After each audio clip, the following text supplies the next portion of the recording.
We're here for yet another episode of Survivor China, and last time, Feng had a clear divide in the tribe, with Adam, Roland, and Hannah being on the bottom.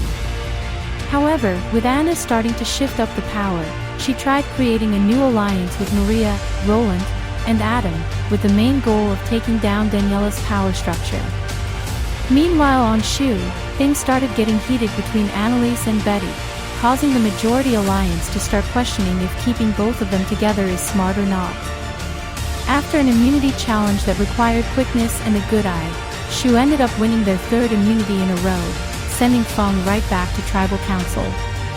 With Anna hoping for a blindside on Daniela or David, Adam had other plans and instead linked up with Daniela to vote Anna out for being an unreliable player in the game. Daniela quickly rallied up her alliance, getting the votes to take out Anna. The game is continuing to ramp up, as today, 2 people will be voted out, 1 from each tribe. Who will they be? We'll find out soon. It's day 9, and both tribes make it to the challenge mats. Justin then confirms that Anna was last voted out from Feng. As for today's challenge, it'll work differently. Today, they aren't playing as a team. Instead, they are playing as individuals. Justin then reveals 2 immunity necklaces, and everyone is in complete shock at the sight of them. He then confirms that both tribes will go to Tribal Council tonight, and both tribes will vote someone out. In order to be fully safe, they need an immunity necklace. For today's challenge, everyone will sit on their own chair, holding onto the back of it as they will be lowered underwater with it. They will have to hold their breath for as long as possible. If anyone has to give up, they must let go of the chair and resurface to the top. The last person underwater from both tribes will win individual immunity, safe from the vote. In addition, the tribe that gets all members out first will head to Tribal Council first. That means if anyone wins the first necklace, they can still stay in the challenge if they want their tribe to get an extra hour of game chats at camp. Everyone is now positioned in their chairs, and Justin claims that the chairs will now be lowered, so he suggests they prepare to hold their breath. The chairs then fully lower under the water, meaning the challenge has now commenced. Everyone holds their breath, and they are all solid for the first 15 seconds of the challenge. Jeannie is the first to rise back to the surface, meaning she's the first one out. Julian follows, and Betty rises to the top right afterwards. Shu now has 7 people left, while Feng still has all 8. As a reminder, the tribe that fully drops out first will go to Tribal Council first. Everyone now reaches 30 seconds, and Kevin drops out of the challenge. Steph follows, along with Annalise and then Shelby at the same time. 5 seconds later, Adam drops out, and so does Alec.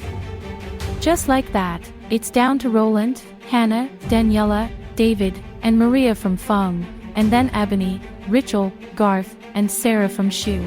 At the 50-second mark, Maria gets out of the water, leaving 4 members on each tribe, fighting for individual immunity. All 8 remain for another 15 seconds, and then Rachel rises up top, eliminated from the challenge.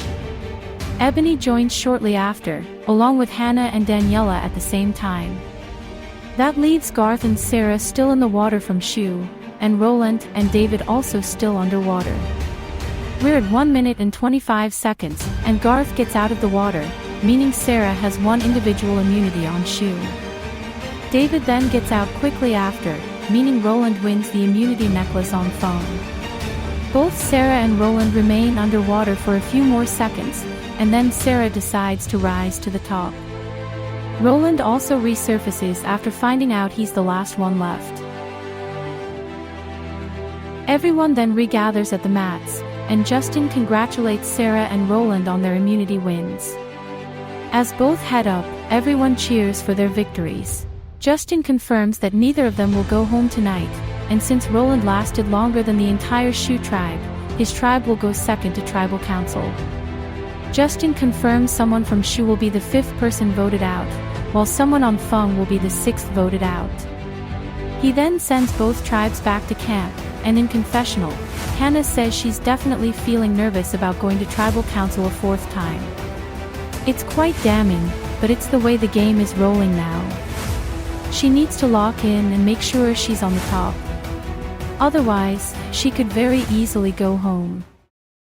Shu has returned to camp, and everyone congratulates Sarah on her immunity win. She thanks everyone, claiming that the necklace doesn't look too shabby on her. In confessional, Sarah does a short cheer for her immunity win today. She's glad she gets to reach top 16, especially because things are starting to get more complicated on the Shu tribe. Yesterday, they all enjoyed their barbecue reward, but her and Betty spotted Annalise picking something up from behind the mini fridge. People are starting to believe Annalise has an advantage or an idol, and that can obviously screw up the plan going into tonight. Ebony and Annalise were obvious targets, but this idol could switch up how people want to vote tonight. Annalise and Rachel walk away from camp together, and Annalise confirms to Rachel that she's going to play up her fake idol. She's going to spark as much paranoia with it to force the other side to split their votes. Then, they can try scooping up Jeannie, Julian, or Steph to make a flip happen. In confessional, Annalise says she feels like her fake idol might actually cause some interesting shifts in the vote tonight. The majority probably felt extremely safe stacking 7 votes on one of her, Ebony, or Rachel, but now that will likely change. Her hope is that her trio can convince 2 or 3 people to join their side, and their only real options are between Julian, Jeannie, and Steph. If they join in, that means someone from the majority will be going home. Rachel then tells Annalise he's pretty excited to make this move tonight, and Annalise tells him not to get too excited. They aren't in the majority just yet. They need to work hard to make this flip happen. Meanwhile at camp, a group of Sarah, Alec, Betty, Steph, and Julian gather, and Betty whispers that they need to play it smart tonight. They can't just put all of their votes on one person. Alec then asks if she's sure Annalise has an idol, and Betty says she's 100% sure. In confessional, Betty says there is no doubt Annalise found something at yesterday's reward. She got caught red-handed. That now means the alliance should split the vote tonight. 4 votes on one person and 3 on another. Sarah then asks what the split will look like, and Julian says he's cool to vote the same as Jeannie and Garth, just to make things simpler since they aren't here right now. Betty then says they can put 4 votes onto Annalise. If she uses the idol on herself, they will have 3 votes on Ebony, and Ebony would go in the re-vote. Alex says he's unsure if a split is necessary since he doesn't see Annalise using it on Ebony. If he were in Annalise's position, he'd use the idol on himself or Rachel. In confessional, Alec admits he is fully against any sort of split vote plan. As soon as a split is attempted, it gives people the chance to make a flip happen. There are 7 people in the majority, and only 3 in the minority. However, if the majority splits the vote 4-3, it takes just one person from the 4 to flip and take someone out from the majority. He'd much rather take his chances with this idol Annalise has, especially since he himself has a redirect advantage he can play tonight to combat the possibility of getting idled out. Sarah then says she personally feels like it's way simpler to put 7 votes on Ebony. Betty says she just doesn't see why if they have the numbers to make a split work. Alex says he just doesn't want to risk such a close vote, in case Annalise has a steal vote advantage. They aren't sure yet if she has an idol or advantage, so they have to be extremely careful about it. Some time goes by in the day, and Ebony hums to herself by the water, trying to meditate. In confessional, Ebony says she knows her head is on the chopping block tonight, so she's trying to gather her thoughts and figure out what the best play is for her game. She obviously doesn't see a reason to flip on Annalise and Rachel. Her best play today is to get Steph, Julian, and Jeannie on board to flip on the majority. In fact, it might be smartest to bring all 3 together and have them agree collectively on this flip. Ebony then walks around, quickly checking around for an idol, and then she sees Jeannie and Julian chatting together. She then approaches, asking them if she can join in, and Julian says sure. Ebony then asks them if they have any preferences tonight, and Jeannie says no. She's just voting to survive. Julian seconds that. Ebony then tells them that she wants to bring the two of them and Steph together because she feels like it'll be a lot easier for them to make a move happen tonight if they meet together face to face. Jeannie asks her what name she wants to write tonight, and Ebony says she feels like Alec is the move. In confessional, Julian says himself and Jeannie have been thinking a lot about what their future should look like. They need to choose a side tonight, whether it's working with Alec's alliance, or working with Ebony's. It also seems like Steph could be on the fence of who she is voting out, so maybe that could be someone else himself and Jeannie can work closely with moving forward. Jeannie then tells the two she's going to go find Steph and bring her back here, so Jeannie then leaves Ebony and Julian alone. Julian then tells Ebony he's definitely open to the idea of voting Alec out. He just doesn't have a full read on Steph. Ebony knows and says she could have easily left Steph out of this conversation, but she'd much rather bring in another number for them, just so they are confident about making this flip happen. Jeannie later gets back to camp and she casually sits down with a bunch of other people. Betty then asks Jeannie if she wants to go swim in the water a bit, and Jeannie stutters for a moment. She then says she's unsure because her body isn't feeling dehydrated right now. Betty then asks Steph and Sarah if they want to go instead, and they both agree to go. As all three walk off, Alec asks Jeannie if she was filled in on the plan tonight, and Jeannie says she knows it's 7 votes on Ebony. In confessional, Jeannie says she tried to figure out a way to pull Steph aside discreetly, but there goes Betty, wanting to go swimming with the girls at the most inconvenient time. They all literally spent a minute drowning underwater earlier today, and now she wants to go in the water again. It's very frustrating because now she can't get Steph aside while being discreet. Back with Ebony and Julian, Annalise and Rachel meet up with them, and Ebony tells them she's preparing a meeting with Julian, Jeannie, and Steph. They will talk about this flip together, and they'll vote for Alec. Rachel says that sounds good, and he asks where Jeannie and Steph are. Julian says Jeannie is getting Steph, but they've been waiting here for quite some time now. Ebony says they need Jeannie to come back because they only have a few hours to make this happen. In confessional, Ebony says that the clock is ticking for her right now. There are only a few hours until the tribe has to start heading to tribal council, and she needs Jeannie and Steph to be present for this meeting. However, it's been almost 20 to 30 minutes without a sign of them. Julian then tells Ebony he can head back to camp and check out what's going on, so he leaves her with Annalise and Rachel. Annalise then asks Ebony if those people are solid with them, and Ebony says she's unsure. She desperately needs to hold this meeting with Julian, Jeannie, and Steph together. Rachel breathes out and says they need to do something. They can't just stand here for the next few hours or until the three come back. Back at camp, Julian sits with Jeannie, Alec, and Garth, and he asks where the girls are at. Alec says they went in the water, and then he asks Julian if he saw Ebony, Annalise, and Rachel anywhere. Julian says no. He just used the restroom and came back without seeing anyone. Garth suggests those three are probably looking for idols, but Alec thinks they're just avoiding everyone because they know it's going to be up to how their idol works out. In confessional, Alec admits it's a bit unsettling knowing that Annalise has some sort of power in her pocket, whether it's an advantage or an idol. It's especially concerning if they aren't approaching anyone publicly to try getting them on side. They have to know a split could technically happen, so now he's wondering if someone already tipped them off that the plan is Ebony. The only realistic options would be Julian, Jeannie, and Garth. Everyone else avoided the people on the outs. Alec then tells the group he's not worried about the plan tonight. He really doesn't see Annalise playing her advantage or idol correctly. He has faith in their alliance of 7, especially because a solid 7 going into a swap is super powerful for their odds at survival. Julian agrees and says this is probably one of the strongest early big alliances in Survivor history. On the Feng tribe, Roland and Maria sit on the grass together, and Maria asks him what he's thinking for tonight. Roland tells Maria he doesn't think it's smart for either of them to take out their closest allies on their individual sides of the tribe. Hers would be Danny and David. His would be Adam and Hannah.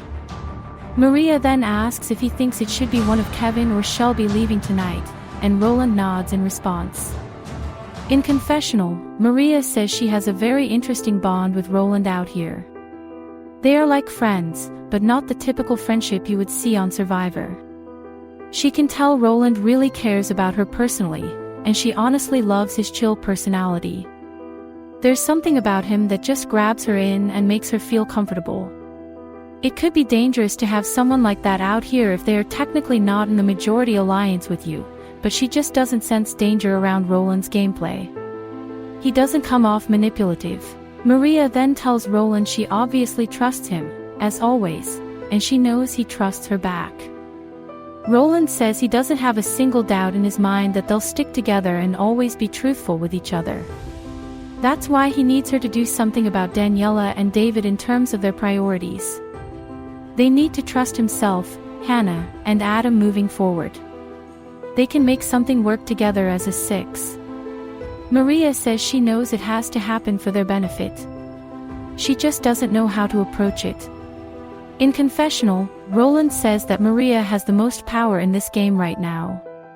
He's putting all of his eggs in her basket this round, and he hopes she will convince Daniela and David to work with him, Adam, and Hannah moving forward. This is the time they need to link up as the biggest players in the game. Only Maria can influence this to work. Meanwhile, Daniela and Kevin chat at camp, and Kevin wipes a bug off of Daniela's shoulder. He then asks her what the plan is tonight, and Daniela says she doesn't know yet. All she knows is that she doesn't trust Adam.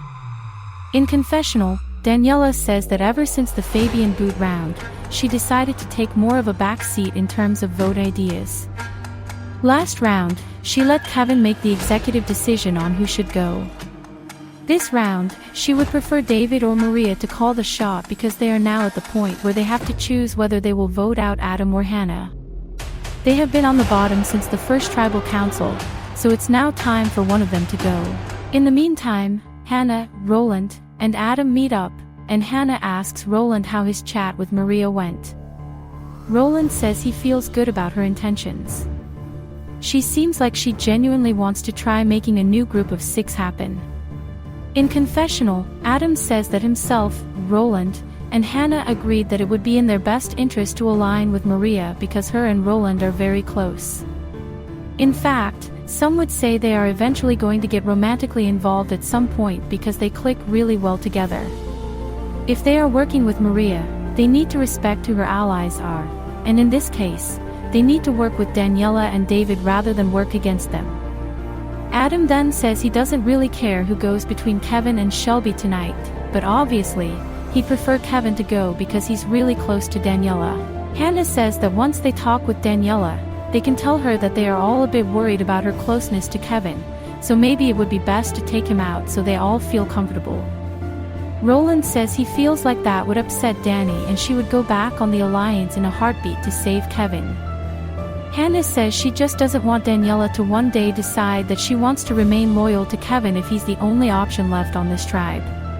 Adam reminds Hannah they aren't supposed to call the shots this round. They could still go home if they don't play it right with Danny and David. In fact, Maria might also get upset. Roland tells Hannah to just let things happen. If those three want to vote Shelby, the six will vote Shelby. Later on, Maria joins the camp crew of Daniela, David, and Shelby. Maria then asks how they are doing, and Shelby says they are all probably feeling comfortable today. As long as the minority doesn't have an idol, one of them will go home. Daniela then asks if anyone has any name suggestions, and David says he'd much rather keep the muscle around because he can sense a physical challenge coming up. Hannah would be their best vote option. In addition, Hannah is just more sketchy in his eyes. Maria giggles and says the Bobs can never be trusted. Shelby scoffs, and Maria says she's just kidding. David then says he's going to go find out what the others are doing since he doesn't want to purposely isolate them.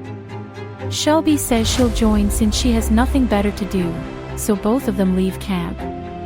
Maria then smiles at Daniela, and Daniela says she can tell something is up with her. Maria laughs and says she clocked her pretty easily. She in fact has something to offer her. Daniela tells her to spill, and Maria says she just chatted with Roland. He really seems like he wants to make something work with them. He wants to form a 6 with them, David, Adam, and Hannah. That would mean they would vote out Shelby or Kevin. Daniela nervously smiles, telling Maria she's not exactly sure how to feel, but she truly believes the 3 on the outs want to work with them in desperation. In confessional, Daniela says that everyone can smell a swap coming soon, perhaps in 2 rounds from now. It's now important to keep people around who are strong and could be great allies or shields. At the moment, Shelby is just kind of there for her as a floater figure, similarly to Anna. The only difference is Shelby is extremely loyal, so letting her go tonight might actually be a mistake. Daniela then tells Maria straight up that she doesn't like the idea of cutting someone like Shelby who is undoubtedly loyal to them. Maria says her only fear is that keeping Shelby might make Shelby want to vote out Adam, Hannah, and Roland in a swap or merge situation. Daniela says she doesn't care if that's the case because they aren't going to keep those 3 forever. Adam and Hannah will eventually have to go. Maybe they can keep Roland for long term, but that's about it. Maria then asks what she would prefer to do, and Daniela says she honestly feels like it's better to link up with Roland and Adam solely, and instead do Hannah tonight. They can move forward as an alliance of 5 instead of a 6, and then they still keep their other loyal people in Shelby and Kevin. Maria sighs and says she doesn't know if Adam and Roland would be okay with that. Daniela shrugs and says she doesn't feel comfortable voting out Shelby or Kevin. Hannah, Adam, and Roland then come to camp, and Maria invites the 3 of them over. As they all sit down, Adam asks where the rest have gone, and Daniela says Shelby and David actually went looking for them. Kevin went to film a confessional. Roland then asks if she and Maria were able to chat about the potential alliance formation, and Daniela says yes, and she's interested in it. Adam says they personally don't mind who should go between Kevin and Shelby. It can be something they decide on. Daniela says she doesn't really want that to be a decision made by herself, Maria, and David solely. It'll make it seem like they are still the ones in power, when in reality, she's trying to play this game in collaboration with other people. Hannah then says she actually has her own preference, and that would be Kevin. She just doesn't see herself gelling with him in the future. At least with Shelby, if Shelby reaches a swap with the 6 of them, she's more likely to work with them rather than against them.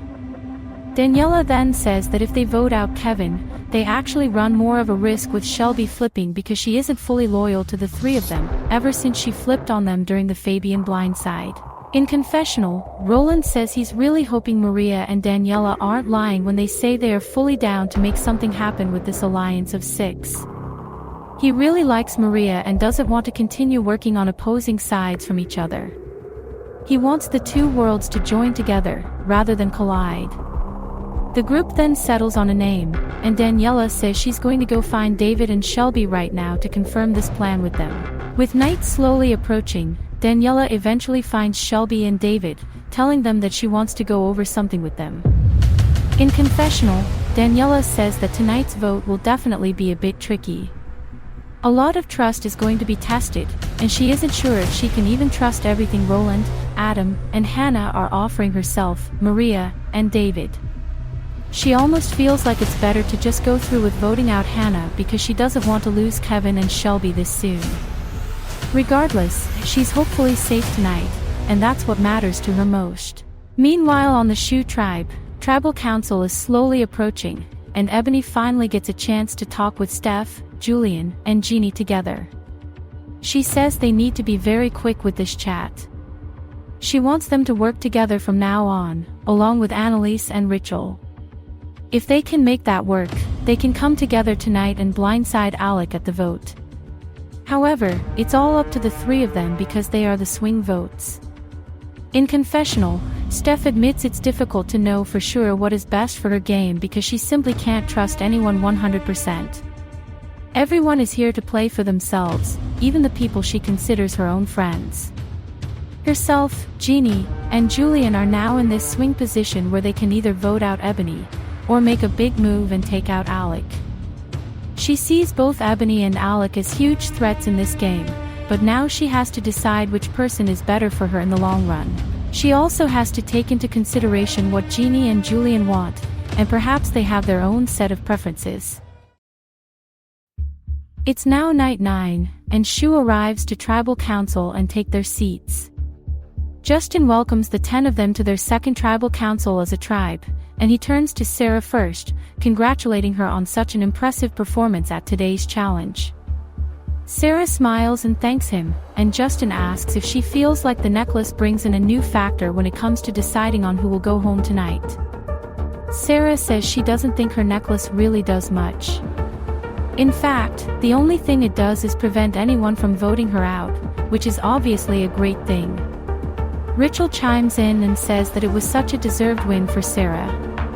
She really killed it, and it was super difficult for everyone to hold their breath for that long. Justin then turns to Annalise, telling her it has been quite some time ever since this tribe went to tribal council. He wonders if anything drastically changed the last week, and Annalise says things actually seem to be similar from last time.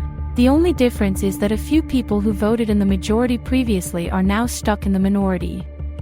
Justin then asks what she means by that, and Annalise clarifies that herself and Rachel are now grouped up with Ebony on the bottom, while there's a group of 7 tightly connected. In fact, it's literally the 7 people on the other side of tribal council. Justin then asks Betty if she aligns with what Annalise is saying, and Betty says yes. Nobody here is stupid enough to assume they are all a big, happy family. There always has to be someone on the bottom of a tribe, and unfortunately, 3 people stick out as a sore thumb. Justin asks Alec what sort of factors are being considered from the 7 people presumably voting together, and Alec says there's a lot they had to factor in. Especially after some talk of an idol that was possibly found during yesterday's barbecue reward. Justin then points out Annalise's large smile, and Annalise says it's clear people assume she has an idol because she knelt down behind the mini fridge at one point. However, she can assure everyone she just tucked her shoelace in her shoe. Sarah and Betty smile, and Garth says he feels like the people who spotted Annalise kneeling down would say otherwise. Justin then asks straight up who here witnessed Annalise, and Sarah says it was her and Betty. They saw Annalise kneel down for 1 second, and that second wasn't enough to be a shoelace tuck. Annalise shrugs and says she doesn't gain much from lying to them, but Betty says it's a possible tactic to get everyone to pour their votes onto one person on the minority, therefore giving Annalise a 1 in 3 shot at saving the correct person. Justin then asks Annalise what she thinks of that, and Annalise says it's pure paranoia. The majority has 7 people locked and loaded, so the fact that they are worried tonight is comical to her. Ebony then chimes in and says that if anything, people should be more focused on how they will move forward in this game. A group of 7 can't be a group of 7 forever. Eventually, they'll split up naturally. Never in Survivor history has a giant alliance like theirs made it to the final stages of the game. Justin then turns to Steph, asking that as they wrap up this discussion, if she thinks tonight's vote is going to end up simple for her alliance or not. Steph looks around and says she's pretty confident the 7 are locked in. None of them are taking their chances by flipping, especially because a swap is definitely coming soon. Justin then says that in that case that they'll get to the vote, and everyone looks at Annalise as she stays in her seat with a smile on her face.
I'll tally the votes.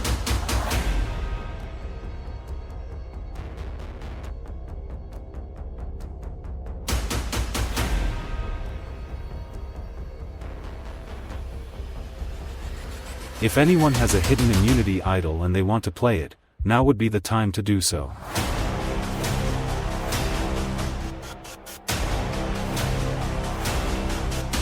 Alright, I'll read the votes.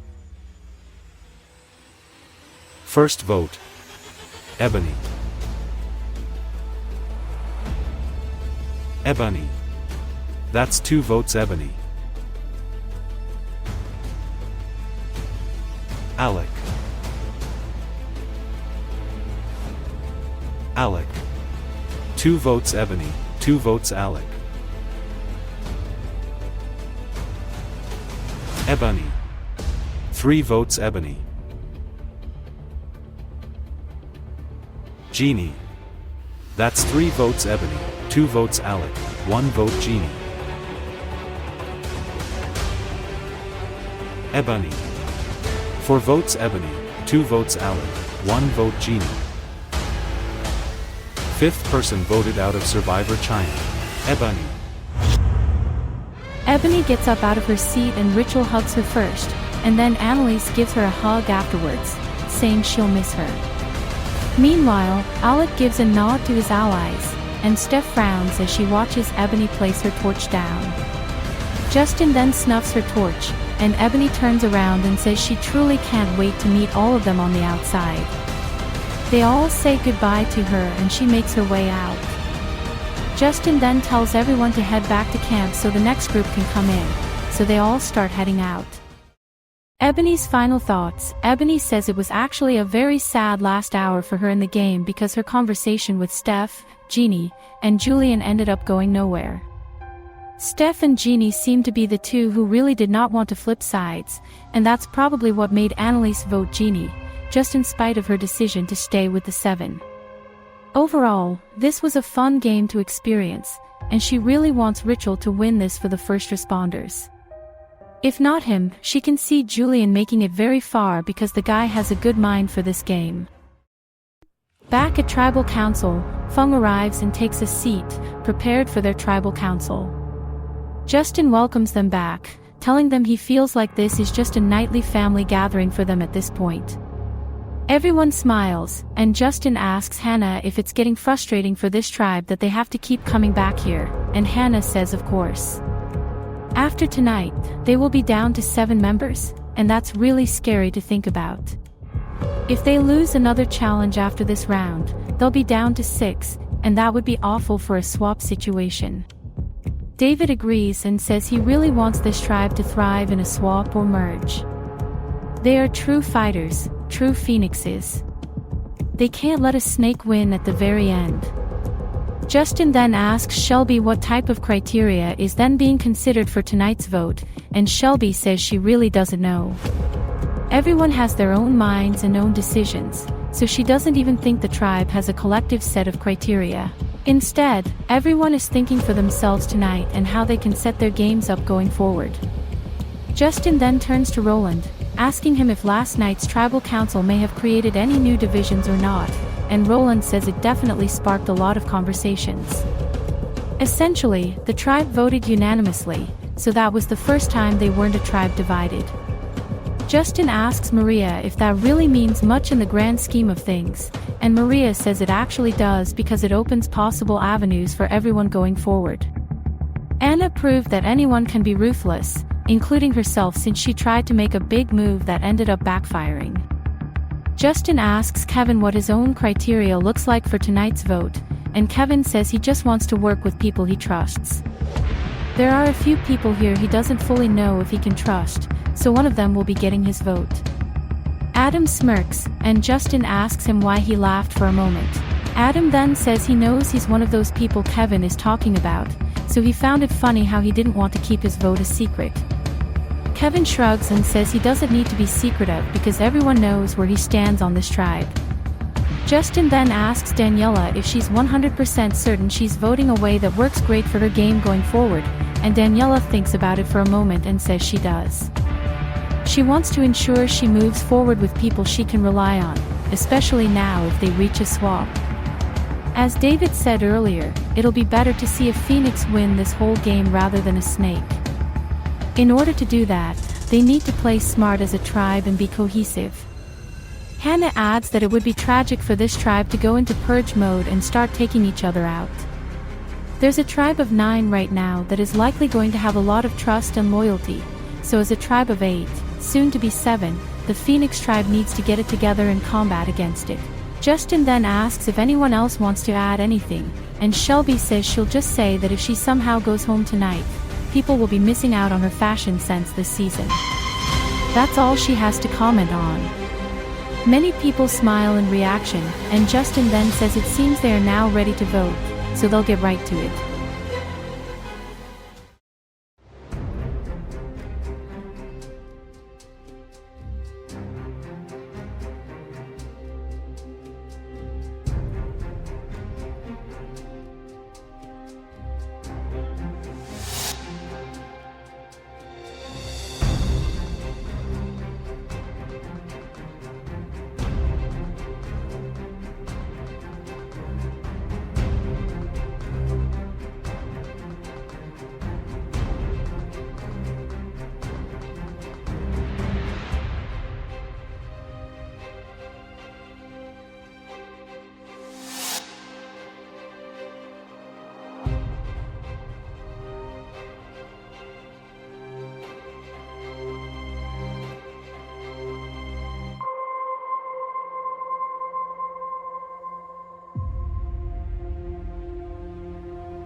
I'll tally the votes.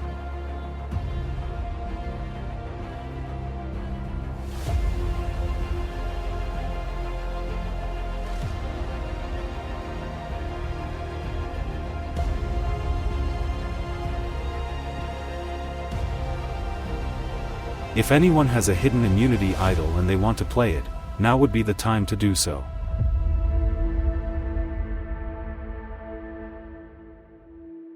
Alright, I'll read the votes. First vote. Hannah. Kevin. 1 vote Hannah, 1 vote Kevin. Kevin. 2 votes Kevin, 1 vote Hannah. Kevin. That's 3 votes Kevin, 1 vote Hannah.